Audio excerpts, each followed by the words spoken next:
Тэгээд энэ сургуулийн эрдэмтэн багш нартай би баян талархаж явдаг. Одоо энэ сургуулийн мод энэ бүх модыг бид тарьсан.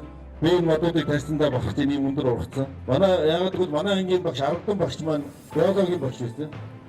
Тэгээд бид нар ийм ялгааруудад энэ тийм нардаг талбайд энэ хонхорт ингэж мод өрсөлдөөд, гомжоо өрсөлдөөд, тэгээ ургуулад, тэгээ тэрний жижигхэн үрсгээнүүдийг намар суулгаад энэ моднууд одоо энэ том мод ургацсан байна.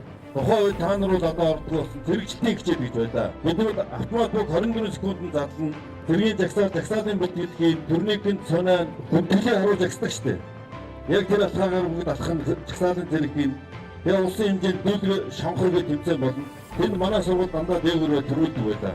Боловсролын тогтцоонд өөрчлөлт орж ийн. Ер нь нийтдээ багцлахуйгаас сурах уу гэдэг нь шийдэж байна. Энэ зөвхөн ихтэй сургууль дээр биш 10 жилийн сургууль ахлах сургууль та бүхэнд хамаарна. Гар утсаараа тоглоом хэрэгтэй хэрэггүй мэдээ цуглуулах биш.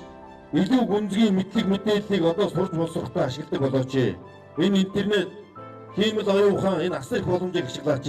Биднээс юу та нар чигийн боломж байсангүй. Та нар бол одоо миллионаар шинэ мянганы хүмүүсээ. Шинэ мянганы хүмүүсүүд шинэ зорилт тавьж байна. Ийм учраас нийт сурагчдаас хувь хүн бүртээ хувийн зохион байгуулалтаас айлжруулж эрс өөрчлөлтийг гар утсан дээрээсээ татгалзаж интернет шинэ суралцж шинэ дэвшил гаргаж эргэжил ихэд хамгийн нэр хүндтэй ихтэй сургуулиудад гадаад дотоодын ихтэй сургуулиудад дэлсэн орж сурахын үлдээтэй өрөөлөг өргөн дэвшүүлье.